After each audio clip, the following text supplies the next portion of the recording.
Hey everyone and welcome back to Final Fantasy XIV, where today we're continuing the main story with Into the Eye of the Storm, as it is time to begin preparing to confront Garuda now that we have our airship back. We are outside of the airship landing here in Gridania. If you want to get back into where the main scenario quest is, the airship ticketer will let you back in, which is important because I left to do job quests. And thankfully, this is just generally a rule. If you need to get into the landing area for a main story quest, the the ticket vendor will straight up just let you in for the purposes of the quest. Hello, Alphino. Why do you tarry, Satora? Our work is not yet finished. We must press onward until the Harpy Queen lies broken at our feet. I know, Alphino. Sid appears to be deep in thought.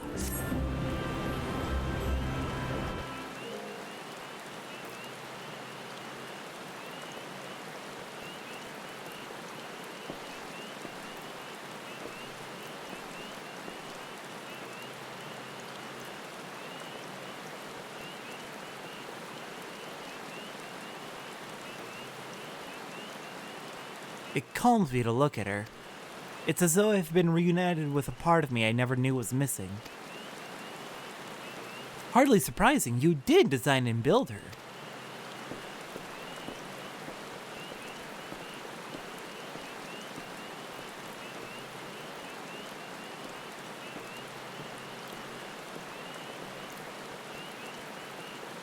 I bear good news. The Seed Seers have granted our request to house the Enterprise.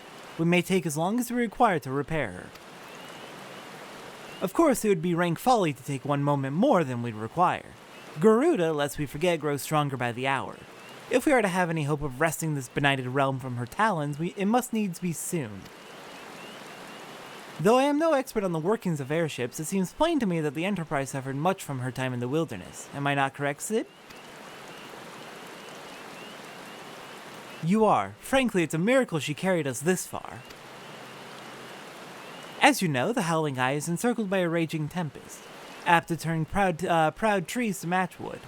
Our battle will end before it begins if the Enterprise cannot weather the storm.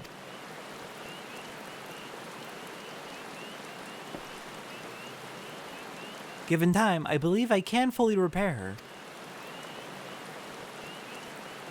But if this tempest is as fearsome as you say, even that may not be enough.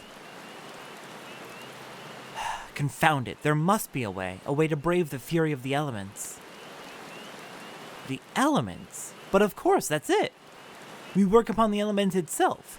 Using the power of a corrupted crystal, we could clear a path through the storm and spare the Enterprise a battering. I see, you propose to utilize the properties of a crystal to alter the elemental aspect of the barrier. It seems so childishly simple in retrospect.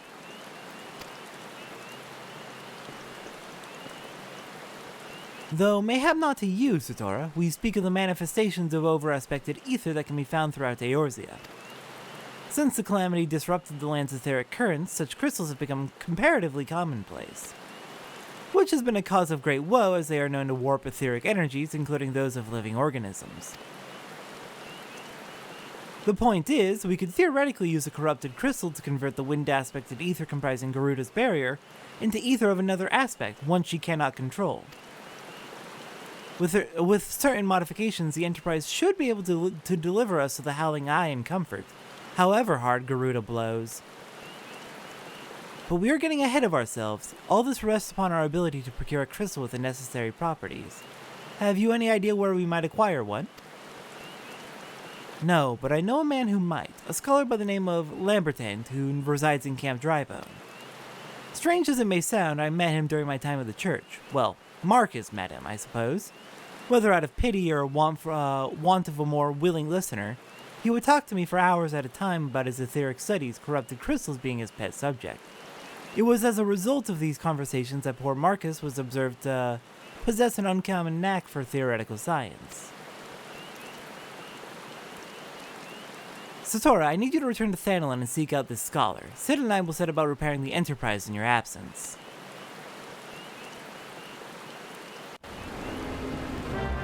Alright, let's do it. Let's go find Lambertant. Off to Camp Drybone. Ah, right, made it to Camp Drybone. I believe the scholar we're looking for can be found in the northwesternmost building. There you are, Lambertain. Why yes, I am Professor Lambertain. Beg pardon, you wish to hear about my research on corrupted crystals? Truly? Well, nothing would give me greater pleasure than to discuss my work with a fellow woman of science. Awesome, we're gonna get this info out of him nice and easy. And with that, next time on Final Fantasy XIV, it's time to begin our level 45 job quest with some fishing. I'll see everyone next time for that.